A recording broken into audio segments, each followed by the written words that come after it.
Hi, everybody. This is David P. France coming to you live from Basel, Switzerland. Today, I have the great pleasure of interviewing Christal Brown. I would like Christal to introduce herself, because she has so many hats, but she's major in the dance world, and she has a great story to share. Welcome, Christal. Thank you, David. Thank you. Also, there's just so many things that I do that we don't want to get confused. Okay. I mean, I get confused trying to keep up with myself. This pause in the world has given me a chance to catch up with myself. So I do wear many hats. I'm a mother, I'm an artist, I'm an educator. And many of those titles translate into being the chair of dance at Middlebury College, the founding artistic director of In Spirit, and the chief visioning officer for Steps and Stages Coaching. Wow. Now, in all fairness, you guys, I spoke to her a couple days ago, so I'm already I'm still wowed by all of the things that were revealed. So we're gonna try to replicate our conversation a couple days ago.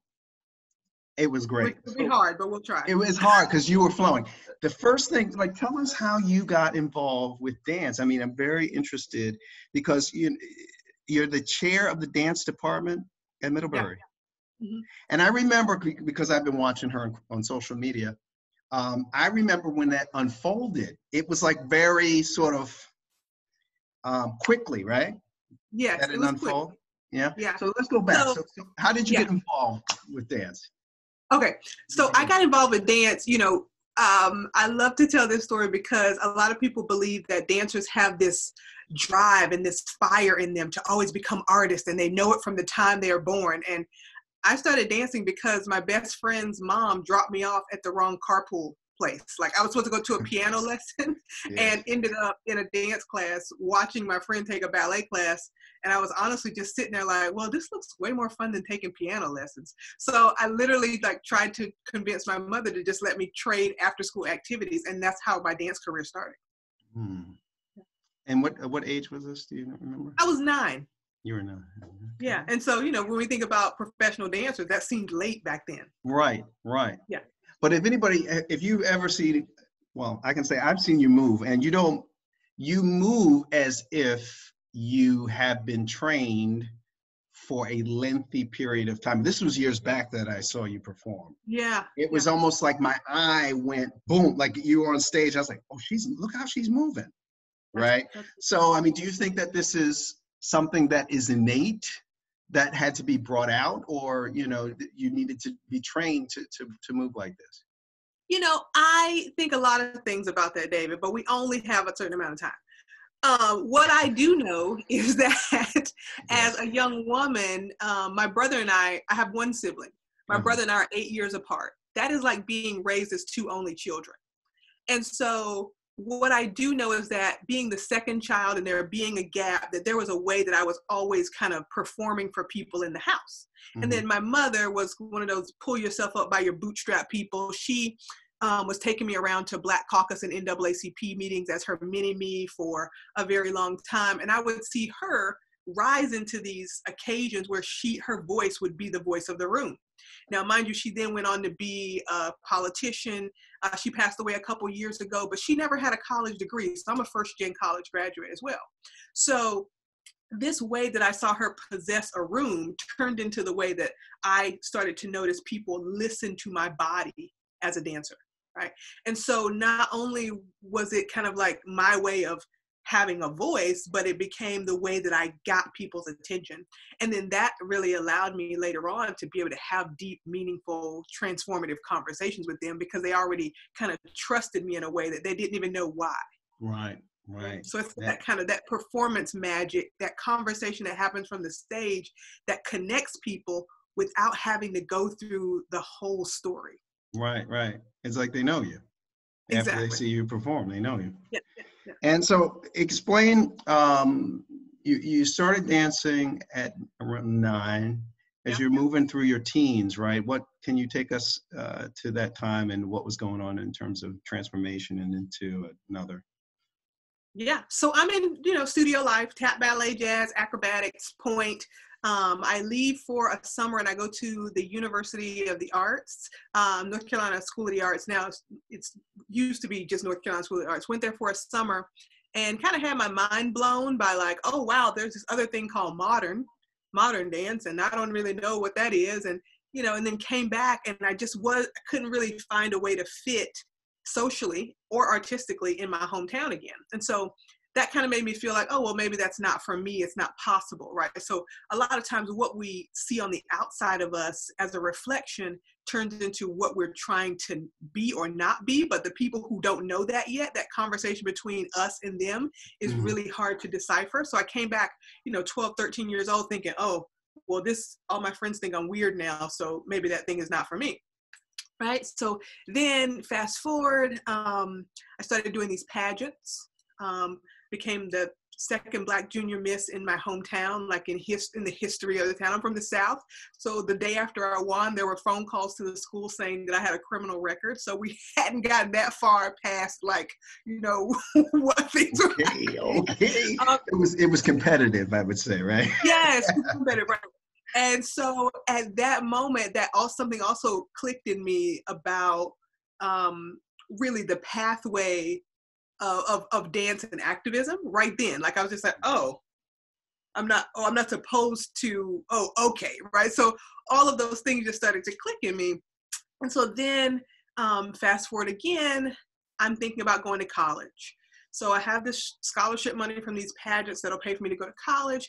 I think I want to go to a conservatory, but my father is retired from the military. And at that point, the military scholarships won't pay for conservatories out of state, right? So I have to then figure out a different school. I end up graduating from the University of North Carolina at Greensboro, where I went to become a dance teacher. So at that point, I had formulated in my mind that the plan was going to be, I was going to be the first Black dance teacher in my small hometown. Because there were plenty of dance studios, but none of the teachers were Black. So I thought I'd be the first one. And so go to school, have this plan. The year before I graduate, I'm at an internship at American Dance Festival. And I always like to just put in here in the story when I tell my students that when I applied for that internship, I was not their first choice. I actually didn't get it. Someone in front of me dropped out, and then I got the call.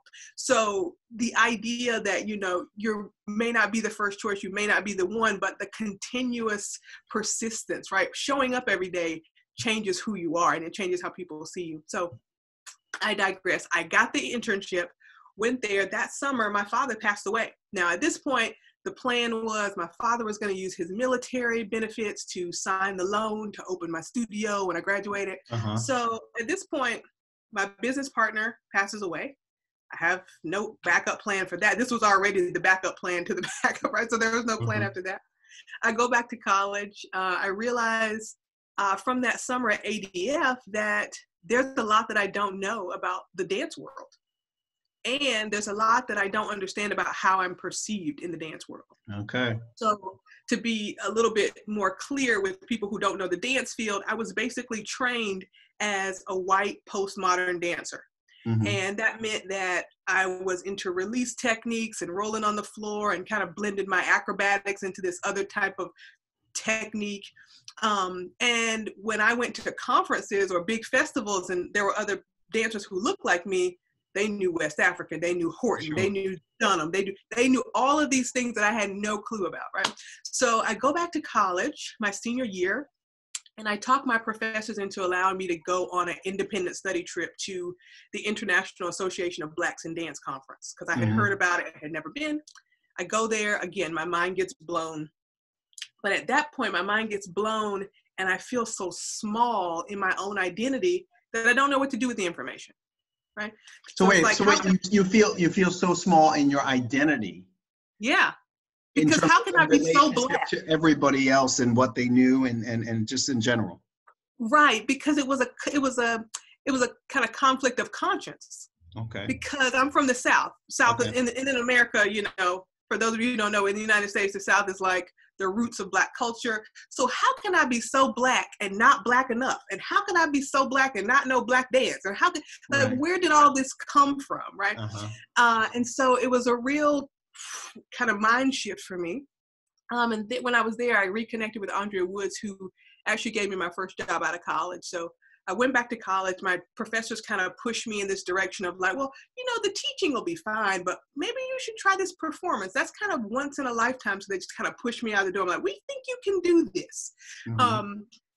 And that's how it started. I graduated on a Sunday, flew to New York on a Monday, started working for Andrea Woods, ended up traveling to Russia with her on an international tour.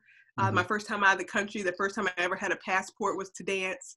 And so again, then dance becomes this tool for not just the attention, but the acquisition of experience and knowledge. Right. And so it's again starts to open up these other conversations with these people. At American Dance Festival, when I worked in the office, it was so wonderful because all of the kind of famous icons didn't see me as a student. They saw me as like a colleague, right? So it was amazing because Donald McHale would come into my office and sing to me. Carmen de Lavalade would say, Christal, how are you? You want to go get some lunch? Can you drive me here? And it was like I had this different access to these humans rather than these artists. And so shout out to one of my still deep mentors, Donna Faye Birchfield, for even giving me that opportunity. So, I mean, you even though you were on a different track, you still got your tentacles. Maybe we don't call them tentacles, but you're hovering in a myriad of different worlds. And I think the commonality and with a lot of the people that I've interviewed thus far is this, how do you call it? The merging or the intersection, they use the word intersection, of different disciplines, different worlds. And maybe that is what separates our generation from our parents' generation, which is that we were sort of at I'd say the beginning of the second wave of post-integration, post-desegregation.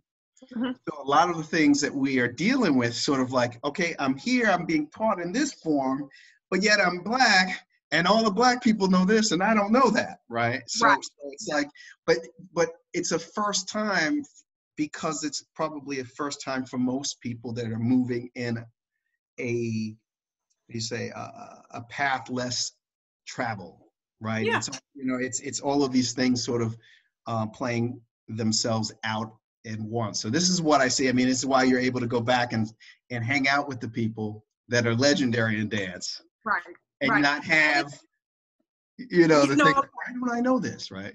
Yeah. But it's also what you're saying, David, is actually for me, it reminds me of how complicated freedom really is. Yes. You know what I mean? Yes. So in this second wave, post-segregation, like in the idea that I have autonomy over my body without being, in these ideas of freedom, it's complicated. Right. Yeah. Because inevitably your freedom infringes on someone else's something. Right. Yeah, sure. So, it's all these things, it's a constant conversation. So you in our previous conversation, you talked about the American Dance Festival. Yeah. And then I think at this time, when did your father passed away?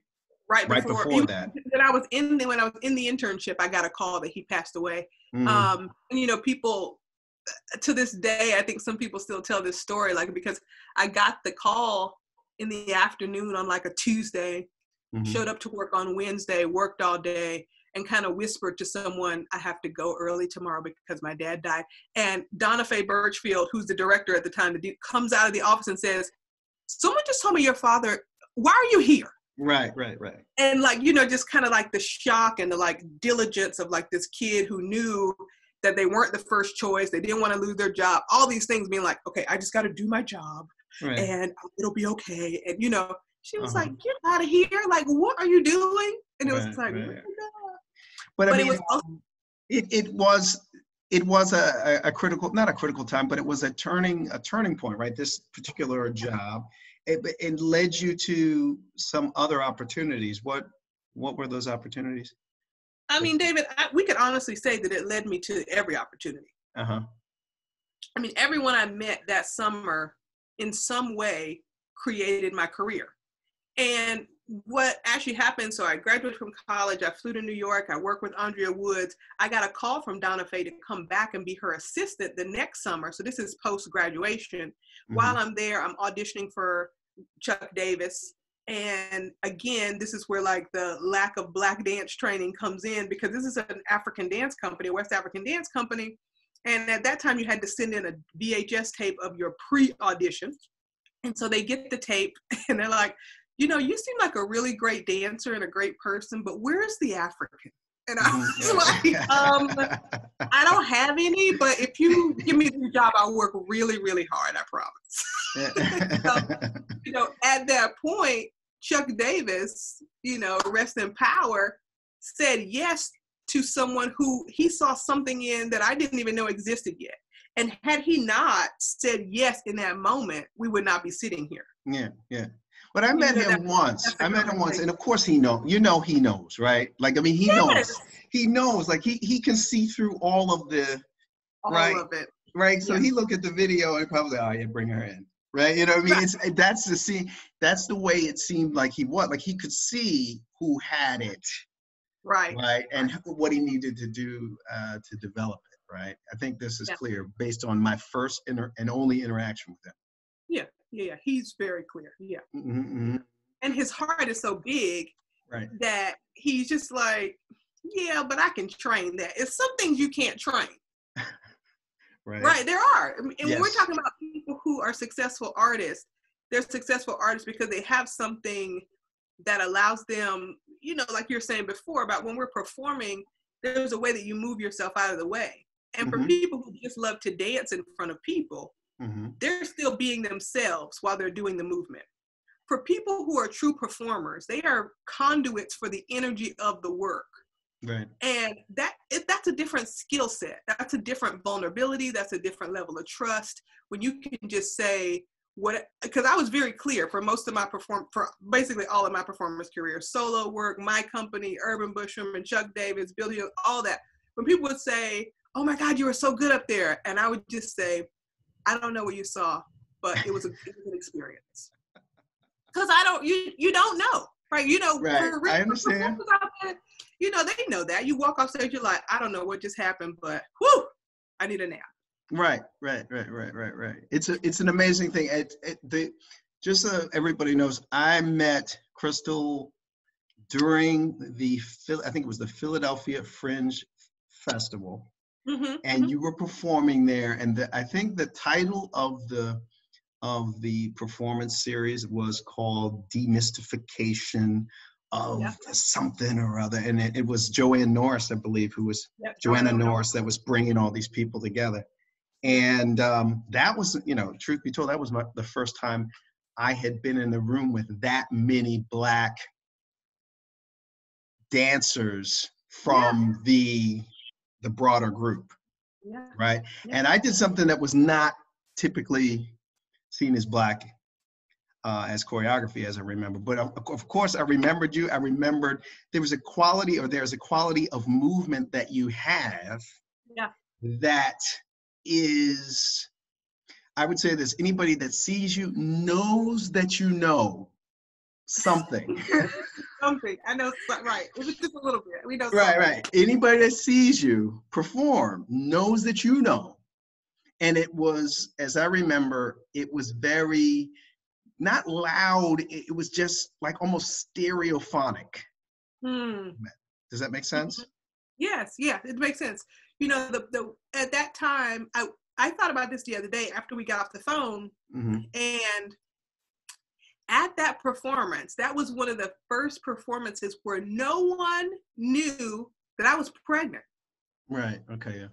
So I was thinking about, I was like, the Philadelphia, I was like, oh yeah, that's when I hadn't told anybody I was pregnant, and I'm just like dancing all over the place. And so that was one thing, but at that point, my company Inspire had been together so long that we had created this training module called Liquid Strength, which came out of this idea of the Tao, that there is nothing more nourishing or powerful than water. Like over time, water can overcome anything, you know, and so we translated that into the idea that if a person, a movement artist could think about what they're mostly made of, which is water and liquid, and you could translate that from anything to a gentle rain to a tsunami, then there's no technique that you can't do.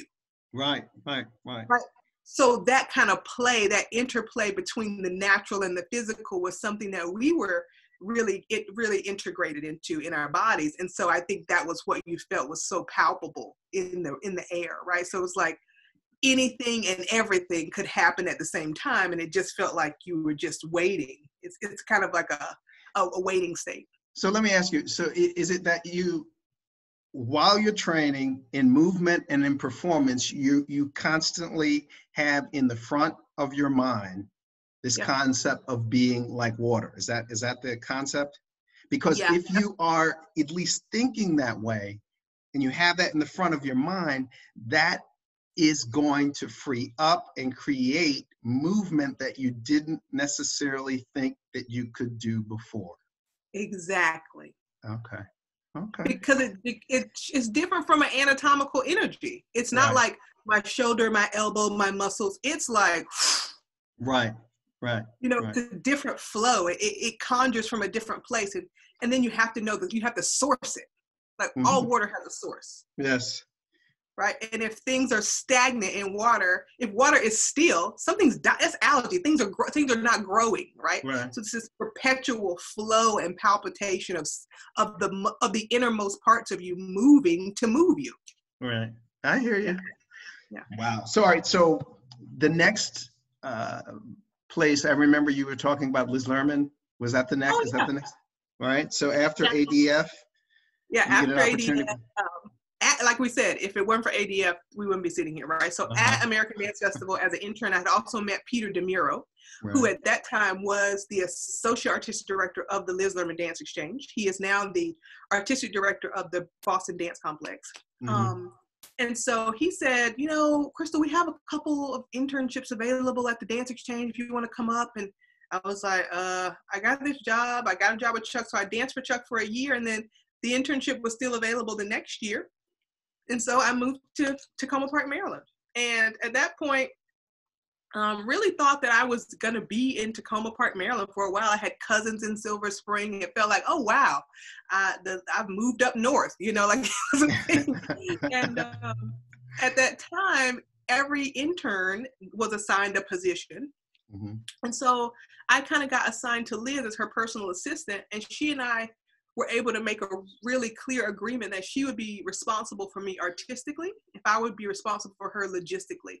And this goes back to my undergrad days, right, of having a minor in business to be able to run this dance studio that I thought I was going to open. But then that actually just laid the groundwork for me to have these transferable skills to make a living all this time. So as an apprentice, you don't make a lot of money. So Liz and I had this great agreement, but then at the outside of that, I had formed 3 after-school programs with some PG County schools called Dance Explorations, where the movement takes you places, and had hired my fellow interns as teaching artists. So we were like making money on the side to be able to live, And then at that point was when my company was first created, and it was originally called Women at Work. And like our logo was like the street signs with 3 women dancing in each one. And so that's how I started showing work in DC, and then that ultimately transitioned into the company In Spirit that most people know. Yeah, you were doing a lot. So you were moving into the community development aspect of it. It's always a part of dance, right? But it seems as at this point you were really sort of casting a net into this space, right? So your dance teaching ability or your training moving into the community was taking hold, from what I can because the teaching part, my dance teacher from North Carolina, Nora Parker, paid me $25 an hour when I was 14 years old. And so that had kind of laid the groundwork of like, oh, I can teach, like I can shuffle ball change all day long, so when you're 14 and you're making $25 an hour, you're just like, oh, I'm rich, it's over. Like, the world is my oyster. That was really key, a real level of foundation that she gave me early on about how to teach, how to manage people, how to transfer information, so she gave me that opportunity early on. And so when I moved to Chuck was the community development guy. Like, he would build community with every aspect of joy, love, food, culture. And so that was like, oh, wow, this is what it looks like to do it from a cultural perspective. Right. Then I moved to Liz, and Liz is a community engagement artist as well. You know, really started her career as a choreographer, wanting to show work and work with people, and people were kind of closing doors in her face. So she started going to teach at nursing homes, and that's how her company became intergenerational. Wow. Right. So there's always these ways that we think that people are telling us no, but it's really a new skill set that we're developing in that no. Right. Right. It's a good way to put it. Instead of a no, it becomes our own nuance. So it's like, you know, we just have to move it around. And so then I'm there with Liz, watching this whole company, this whole real, like, legit organization function by having the artists as the executives in the office, right? So there was never anyone who was on stage who didn't have a cubicle upstairs, who wasn't working on something. And I was like, oh, okay, I see what's happening. Right. So that was a new concept in terms of dancers also as coordinators, executives, or building the base for that type of work, right? Yes. And it was new for a lot of people, but being a part of it really showed me what the buy-in and the ownership of the artist was. Yeah. It was different than, like, I'm just coming to rehearsal and I'm leaving. It was like, we're building this because it's partly ours. Right. And that's how my company was built, and that's why it had the longevity that it did, because all the women that were on stage were in the office doing something. Like, they were telling me what to do. Like, Christal, we got 2 workshops coming up. Are you on the staff or not? Are you teaching or not? Okay, bye. Right. Like, it was that clear. And that doesn't exist in every company, like dance company, right? No. I only say it because I already know the answer. Right. I know the answer. Right, because we know that most dance companies, you know, are created I don't even know if it's really the choreographer's vision to create a single vision organization, but it is most of the time the executives and the marketing that try to point it to such a narrow avatar of creation that the artistic director feels as though they have to have that level of command and power, which for artists is, again, already something that is kind of antithetical to art making, because artists are supposed to be vulnerable and open. But when you tell an artist, a creator, that they have to have control over other people, it stifles their own creativity. Right? It stops their vulnerability flow. It stops their interaction. And so you get caught in this cycle where many choreographers have felt like they had to rise to the occasion of leader, and it breaks down their position as creator, and you know, choreography just breaks that down. Yeah. I mean, I can go into it, that what you just said resonates with me, because when I was forming my dance company here in Switzerland, that was the issue. Right? Yeah. People really didn't understand. They felt like they were coming just to do a job and then leave. Yeah. And I had different expectations for them, right? And so it morphed into something else. But as you said, it opened up doors to so many other things, right? But in the beginning, you know, I was open, and I knew that I had to be open, and I don't even think they were used to me or someone leading them being as open as I was. So they mistook it for maybe weakness or not being assertive enough. Right. When the idea was, look, we have a week and a half to put the show together. So we've got to make sure that whatever you have to bring to the table, it comes out now. Clear. Yep. And if it means that you're telling me what you know how to do and what you want to do, and you feel comfortable with doing, and we build around that, then so be it. Yes. But I'm not going to come in with some sort of program, and I don't really know you or your body or how you move, and expect you to do everything that I say in order to be right. Right.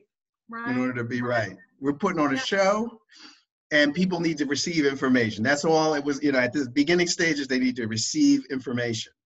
Right. And it's our job to create that so that they can receive it. If we're going, if we're not in sync on sort of the leadership issues or how your expectations, Yeah. then we're already behind.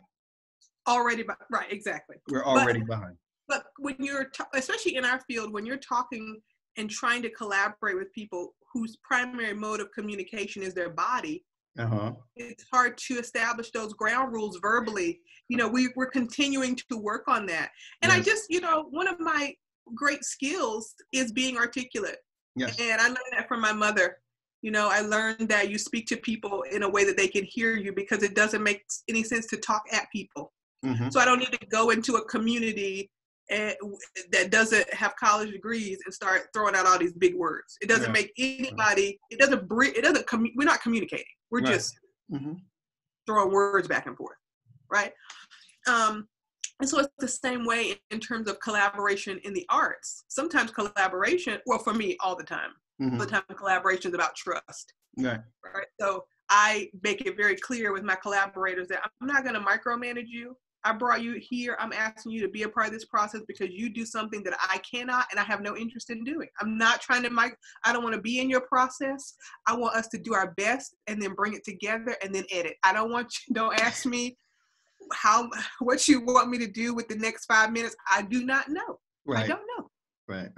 So that's also, so it's about trust. Wow. Well, yeah, you're hitting some key, perhaps.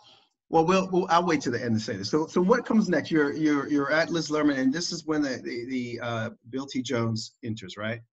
Oh yeah. So this is funny because this is a funny part of the story, and I think because we're in a field where a lot of people's names get lost, I often say everybody's name who's a catalyst. So at this point, I go back to American Dance Festival for something. I run into Donna Faye. She said, "Oh, I want to introduce you to another one of my children. This is Io." Turns out to be Io Janine Jackson, who at the time is a member of the Bill T. Jones Arnie Zane Dance Company. Io and I hang out for the day. We're just hanging out. She's like, "Do you have any pictures of you? I'd like to take them to my boss." And I said, "Who's your boss?" And she was like, Bill T. Jones. And I was like, what is that going to do? Like, again, I went to college thinking I was going to be a dance teacher. I never thought I was good enough to be a professional dancer. I don't have this kind of scope or aspirations for myself, much less thinking that someone else could see me in a way that I don't see myself. Right. So again, there's this thing that's continually happening in my growth process where people see things in me that I don't see yet. And it's very interesting because as an educator, which is my primary, I think, gift, I'm always seeing other people higher, but it's not the same thing that I have for myself, right? So Io says, let me have some pictures of you. I give her the pictures. I'm like, wah, this is stupid. Right, so she takes the pictures to Bill, and Janet Wong, who's a rehearsal director and now the associate artistic director, I believe, says, they invite me to company class. And I'm like, what? So they're up at Jacob's Pillow or something. They're like, can you come take class with us? And I was like, I don't know for what, but yeah, okay, whatever. Well, wait. So you didn't know that was sort of code. That's code for like, we are interested in you, right? No, right? This is why I love to teach, right? And this is why I love to teach, because I think what makes me such a great educator is that I was not the greatest student of the art.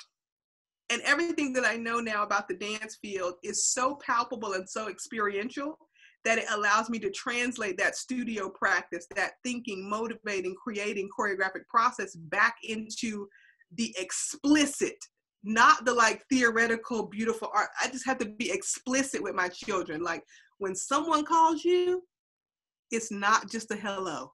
I didn't know, so I'm telling you explicitly, right?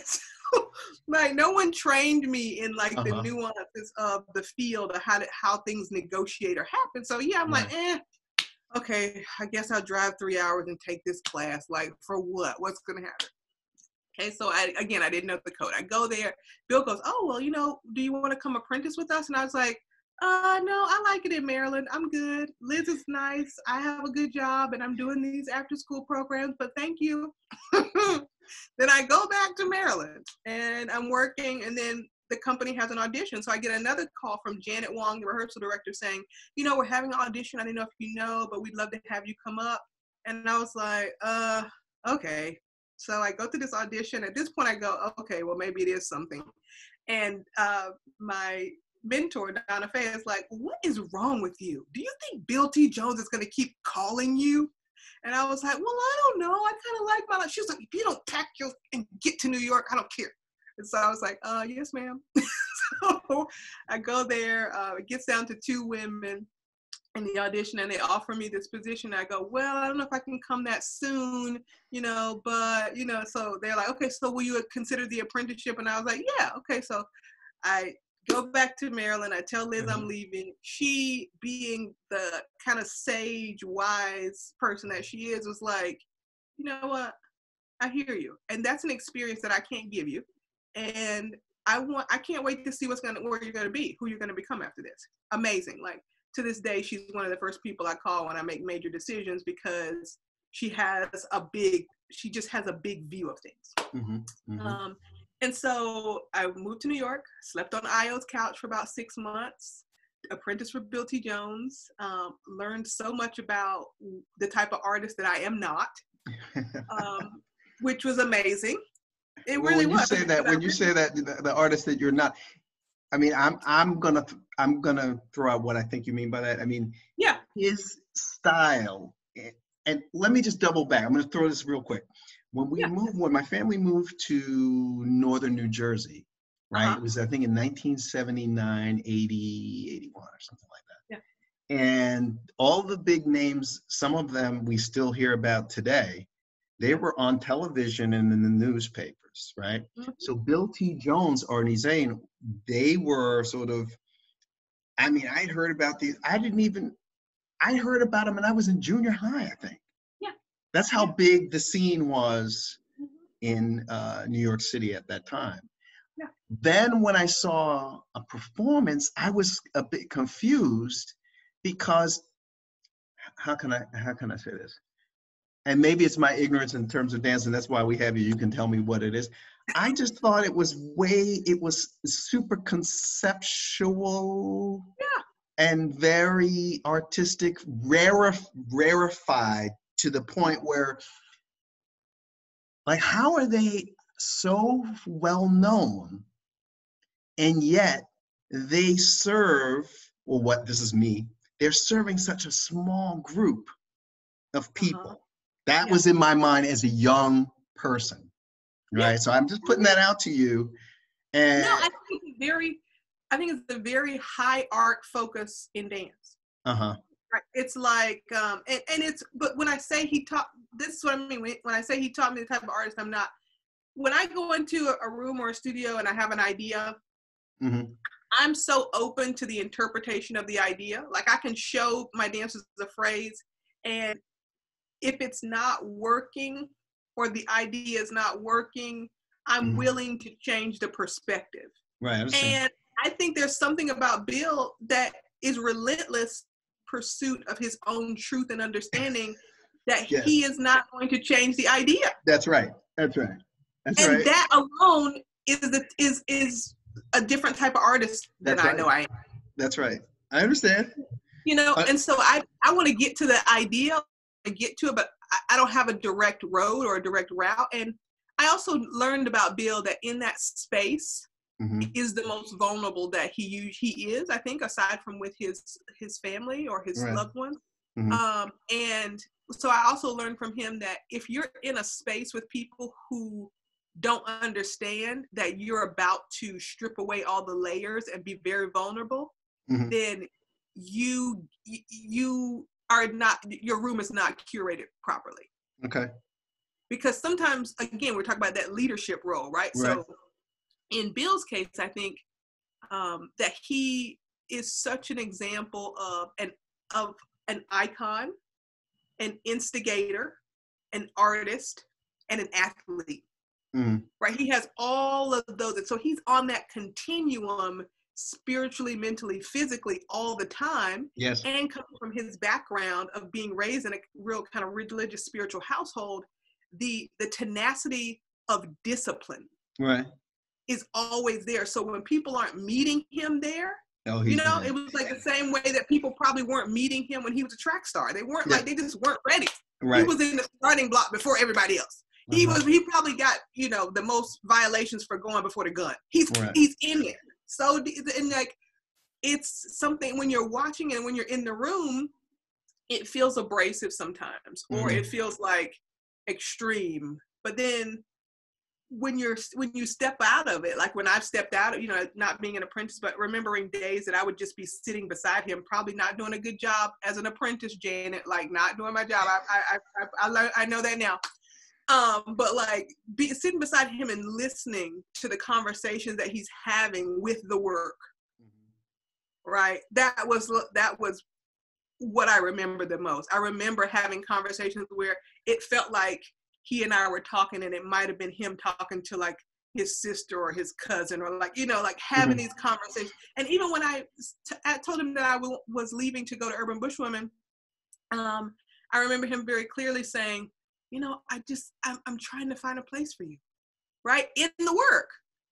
Because this thing that was this, you know, Black athletic woman thing, he was trying to figure out how in his problem solving this thing goes with this thing and these experiences, and, you know, how it, and that kind of, that's a mixture, right? So, so I learned that. Yeah, I learned that. And I learned that most of the time when I let people in my room, it's not because I've ever seen them dance.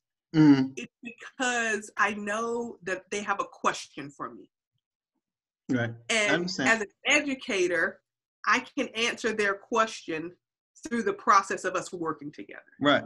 Right. And I know that I'm going to grow too, because it's going to push my process to communicate differently, to clarify my vision, and to use something that was not a skill or a tool or an aesthetic of my own in solving that problem. Right. Right. Yeah. Wow. You're doing a great job in articulating a lot of different angles of what a dance artist does. I mean, you've hit on so many different facets of it. Let's quickly go into the urban bush woman part of your career. So you were with Bill T for a year, right? As I recall. Yeah. And then how did you move into the urban bush woman? So then I auditioned for Urban Bushwomen, and I had auditioned for them prior, maybe a couple years back, when someone had said, you know, Jawale's looking for dancers. And when I was in undergrad, before I thought I would ever be a performer, a graduate student named Don said to me, have you ever heard of Urban Bushwomen? I think they'd really love you. And I was like, I don't know what you're talking about, Don. I got to go to work, right? Like, yes. Again, and so I had auditioned for a piece that was called Shadow's Child, and didn't get that part, mostly because at that time, I'm also asthmatic, right? So the ways that we think dancers are or are not superheroes, right? Like I am not. Like I was diagnosed with asthma when I was 24, and it was like, what? And so I think I had like a coughing fit in the audition for Shadow's Child, and they were about to go on tour like in the next week, and I think Jawale was like, I cannot take this sick child with me. Right. And so I was like, okay, great, I'm going back to Maryland, you know, because I like my little life. I was not hurt. I was just, I was always ready to live in Takoma Park. It was just like such a cute little place. And so I auditioned again for Urban Bushwomen while I'm in New York. And again, here's my naivete. I have a residency in North Carolina because I'm still teaching and making my own work while I'm working for these other people. And so I'm like, the audition starts on like a Tuesday. I'm still supposed to be in North Carolina on Tuesday. It's supposed to be a 2-day audition. So I call the office and I say, or I email Jawale and I say, you know, I really love to come to this audition, but I have a gig in North Carolina. Can I come the second day? And she says, yes, it's great to have you. Now, I didn't really think about, like, is this proper protocol? Should I just not go? And I think a lot of artists, you know, in that vulnerable state most of the time are constantly questioning their actions and themselves. And so I didn't, again, I had a little bit of that, but the kind of self-possession of me it was always a little bit louder than the fear. And so I asked, and so I came the next day. So what I missed was 150 women lined up around the corner. I missed all that. I missed the intimidation factor of that. I come in the next day and people are looking at me like, you were not here yesterday. Why are you signing in? Who are you? And it was like, you know, there was this TV show at the time called The Spoiler, and it felt like we were on an episode of The Spoiler. And so went through the audition. It turned out to be like a 2-week period of learning Pearl Primus works and, you know, really digging into the history of this icon that we were going to be working on a feature for called Walking with Pearl, the Africa Diaries and Southern Diaries. And at the end of that 2 weeks, I mean, I was like shocked. I was like, oh my God. You know, I think most of us, Nia Eubanks Dixon, Rhea Patterson, all of us, you know, all of us who were in that cohort were just like, listen, my body is wrecked. If she gives me the job, amen. But if she doesn't, at least I'll be able to walk tomorrow. Oh my God. We were just all like, like, what else are we gonna have to do tomorrow? Like it was a long audition process. But you know, in terms of Jawole, she is very clear in her own right, in her own consciousness as an artist, that she's not just hiring a dancer, right? And Jawole has come through in her life so many things that would have stopped another person, right? She's dealt with trauma. She's dealt with she's dealt with so many kind of hard situations that when she's auditioning a dancer, she's like, who's the warrior that's gonna be in the trenches with me when I'm trying to get this work out? Right, because there's all kinds of things happening. Right, Jawole, if you're watching this, I'm not trying to put words in your mouth, but that's what in hindsight, I'm looking at the processes that I've been through with so many people. And she is looking for something that can withstand the test, right? And so when I got into Urban Bush Women, I mean, I was surrounded by so many beautiful women who were far better dancers, technicians than I was. And it was such an opportunity for me to grow. Like I swear that I never learned how to take class until I was already a professional dancer. Right, sure. I know what you mean. I learned how to show up and do the thing, but I was not translating information. I was not taking in any cues. I was not working on the outside of the room on getting better. And so it was a really amazing teaching time for me because I learned so much about musicality from Rhea Patterson. I learned so much about culture from Nia Eubanks Dixon. I learned so much about the love of movement from Shannon Judson, from Christine King, who was a founding company member who was on tour with us.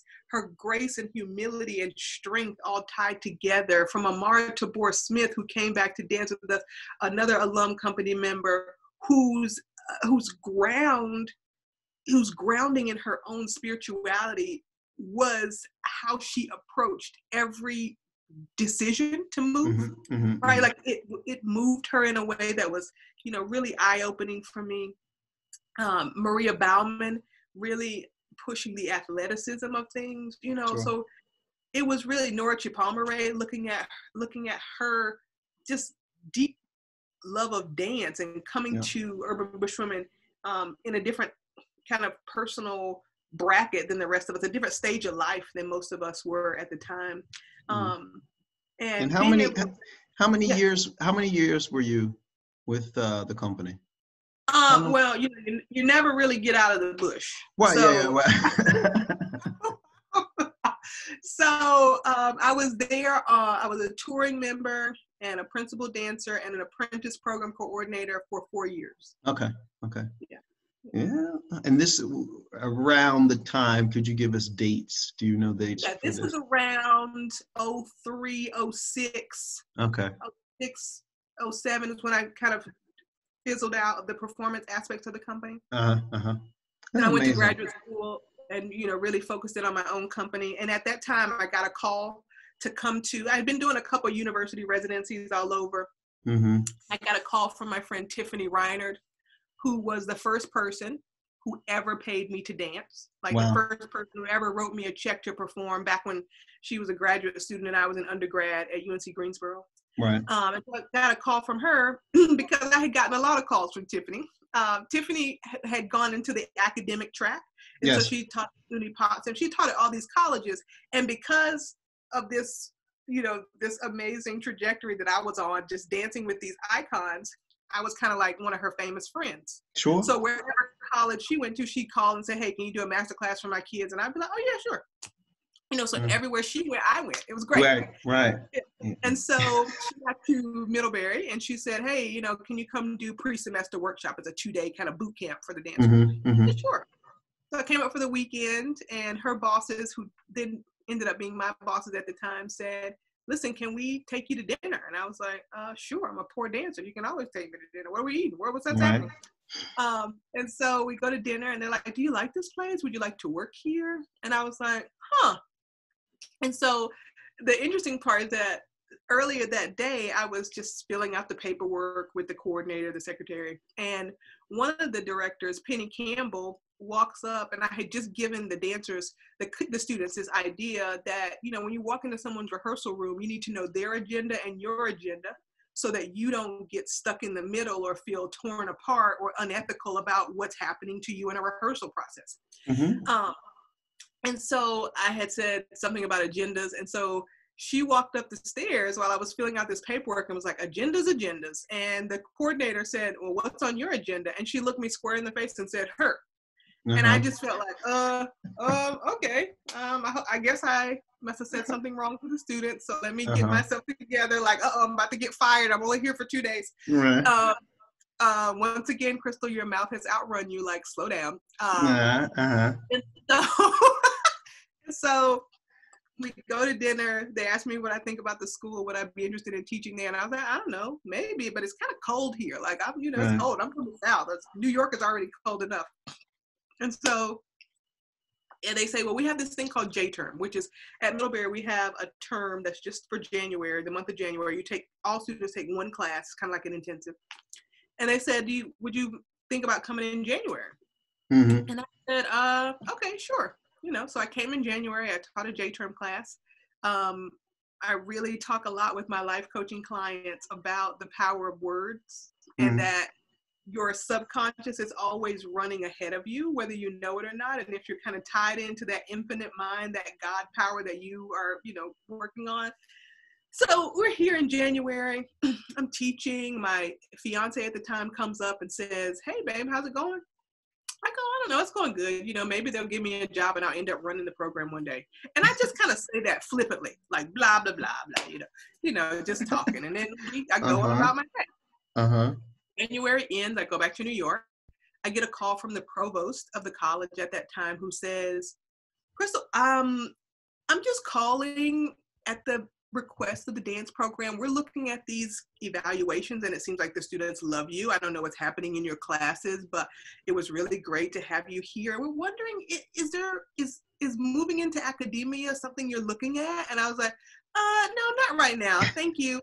And again, this keeps happening. I keep doing this. I did this with Bill T. Jones. I did this with Urban. I don't know. I think I'm fine. I'm doing really good. I like my life, right? So I say, "Oh, I don't know." And it's cold there. And so she said, "Well, is there any kind of scenario that might work for you?" And I said, "Well, maybe the fall." And she said, "Well, we would have to make it at least 2 semesters, but our January counts as a semester." And so I said, "Well, maybe September through January." And they were like, "Okay, well, let's work on that."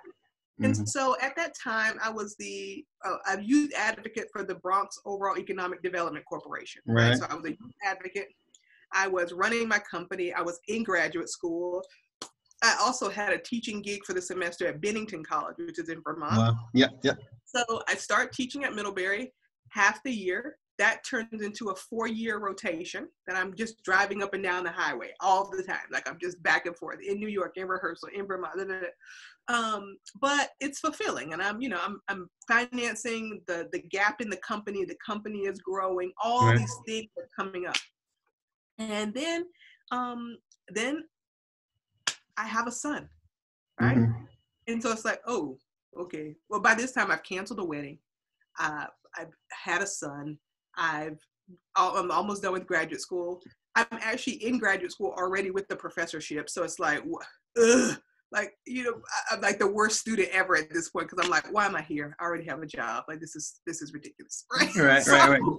But overall, you're doing, I mean, you really are, you really are spinning a lot of plates, and successfully. I mean, did that ever cross your mind while you're in it, or you just were like not really focused on that? Even with like the fact that you didn't get married, but you're spinning these plates. Yeah. That a lot of people don't. Yeah. And a lot of things were happening, David. And at that time, what I noticed was fatigue. And Right. I just came to this, we were doing a little Instagram live the other night. And one of the things that I really was pushing at people is that do not let your fatigue derail your destiny, right? Mm-hmm. So I got so fatigued that, again, my words outran my purpose. And I said, oh, I'm so tired of being Christal Brown. And that turned into the worst 2 years of my life. Once you said that, or once you were thinking that, were you in that space? I said that out loud. Mm-hmm. And then I had the worst 2 years of my life. I said something like, I want to be normal. I will never in my life ask for that again. Normal is the most baseline, like, you know, like right. Yeah. We conflate the word normal with content. Uh-huh. It's not the same thing. Yeah. Because the masses of the world that we live in, that we deem as normal, are living below subpar consciousness, subpar resources, like, we have got to stop pretending that this word has, you know, like this, it's just normal. Even when we say things like, in this pandemic, we're so ready to get back to normal. There is no back to normal. There's no normal, yeah. Right. Yeah. So that was the worst 2 years of my life. I just, you know, just disclaimer. The best thing that came out of it was my child. Amen to that. I like to say that having a son shines light on a lot of things you weren't paying attention to. So he's amazing. And he really had to, like, gave my whole life a reboot. Mm-hmm. And knowing that this one person, not these thousands of people who are clapping and don't really know you. Mm-hmm. Because when I was having the worst 2 years of my life, I was thin and I looked like I had just had a baby and been, you know, micro-sculpted or something. And all of my artist friends were like, Diva, you look amazing. How are you? And I was dying on the inside. Yeah, I understand. And so I just really, you know, from that point on, have really learned to not take anyone ever at face value. No. But that's not something that we consciously make a choice sometimes to do that, to protect ourselves from spending too much time or spending too much of our own. Right. We're just like self-care and I just can't get involved. And then it's like, and then I had to really reboot, right? And be like, well, Chris, that's not how you were raised in any aspect of your life, in the cultural, from your mother. My father lost both his legs in Vietnam. Chuck Davis, Liz Lerman, Jowlin, community-minded artists who were always digging deeper. Right. And so you can't live on the surface. It's not even, I'm not capable of it, you know? So fast forward, I have this child, I'm in this professorship. Yes. The women who hired me are ready to retire. And they say, you know, I'm in these conversations where they're going through the hiring process and they're basically looking for one of their students, someone that they trained to take over their part of the program. That's right. And so at that point, I'm just like, I'm in the meeting and I'm like, well, you know, what about something different? And they're like, well, would you be interested? And I was like, yeah, but it'll be different.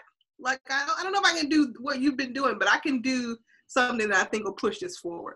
Mm-hmm. And this ties back to Penny Campbell looking at me saying that I was on her agenda, because at that point she had come to a realization in herself about culture and equity and diversity, right. and had looked around Middlebury College and didn't see it.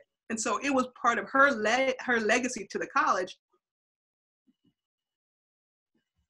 and became the first African-American female to be tenured at Middlebury College in its, you know, history.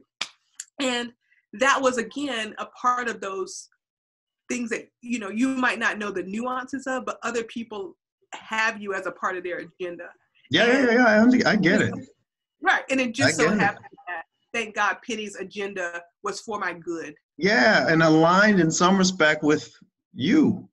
You Yeah. know what I mean? I mean, it seems when you tell the story, it seems very seamless. Like, I mean, Right. we did a great job of covering almost everything that we covered in the call a couple of days ago. I mean, it's like I listened to you, and again, it's now a couple of days ago when we were talking, my throat was getting all tight. Now it's almost like I physically feel different just hearing you go through the story again. Right? Yeah. Like, I mean, I can feel my skin. Does that make sense? Yes. I can Yeah. feel myself and I can feel my skin because a lot of what you're saying resonates with me now. How it played out in my life, that's a whole other, you know what I mean? Right. Because, Right. you know, I see parallels and then I see some things that are like, Yeah. you know, but ultimately they go back to the same thing in Yeah. terms of what you're talking about as an artist. Exactly. Right? And so they hire you Yeah. as a professor first, right? This is how it goes, right? Yes. Assistant I'm as a professor. professor. And people would often say, you know, Vermont is one of the whitest states in the United States, demographics. Right. And so people would say, well, Christal, how are you doing there? Are you okay? And then, you know, again, God has always kind of laid out these little challenges for me that turn out to be part of my life. Right. So in the second grade, my mom, when they opened up the accelerated classes, were like, oh, she's going over there. And I took the test and they were like, well, she's not ready. She was like, give her the test again. I'll wait. Right? Again, civil rights activist mother, like, oh, okay, give it to her again. And let me wait right here. Right, exactly. And I so know the story. And I so, live like, the story. I'm the only little Black kid in these accelerated classes. My friends who I play with after school are eating Oreos. I'm eating baklava and caviar. We're all in the same school. It's just right down the hall. Right, I understand. And so all that shaped my perspective as well. So then when I became the first Black woman to be tenured here, it was like, we've been practicing this the whole time. It's like nothing for you. Like, you've done it. Right. You've done it before.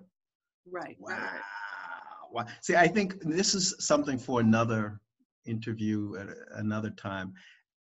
Different experiences that people that were in the same era that we were in, being on the front lines of desegregation or the front lines of integration, because really we were being forced into these situations, right? So our experience is so unique. And I think this is part of why I decided to make this series, right? Most of the people that I interview and the people that say yes to me are from my generation, most, right? Because I think they already know when I'm coming to them, right? What part of what I'm trying to get out and present to people, right? Because there's this misunderstanding that a lot of people have about what we do, how we do it. You know, the question of being very few Blacks in Vermont, you're like, oh, I got that covered, right? I mean, you've not an issue, right? Not an issue. This is an amazing story.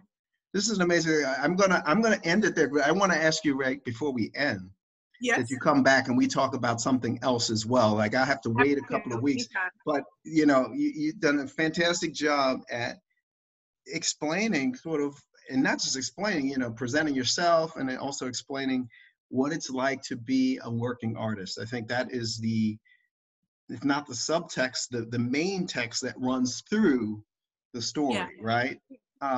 Even the idea of, like, when people sort of, you've been tapped, whether it be by God or by people that see your gift through God, right? And this is an amazing thing, you know, and being able to, how do you say, when it happens, getting the cues that you're being tapped or selected. Right. So this is also a part of it as well. So, I mean, thank you so much. Thank you, David. It's been a pleasure. It's been a pleasure. Before we end, can you tell people how they can find you on the web? And also you have a series of a workshop series online of something that you're you're interested in presenting. Hey, thank you so much for reminding me. So if you want to follow me on social media, on Instagram, it's Brown Girl Dance, and on Facebook, it's Christal Brown. Twitter is Brown Girl Dance 1, and on LinkedIn, it's Christal Brown. If you are interested, or if any of this part of this artistic life and transformation aligns with your life and the transformation that you're going through, I would love to talk to you more about getting to living a life you love with my coaching practice. So that's christalbrown.com/coaching. And we also have a self-development box called the Project Becoming box. And you can learn more about that at projectbecoming.com or christalbrown.com/shop. And you can follow at Life Steps and Stages, which is a weekly vlog we do on Instagram and Facebook. Wow. Well, thank you, Christal Brown. Hey, thank you. Look, I'll let you go, but I'll be back knocking at your door.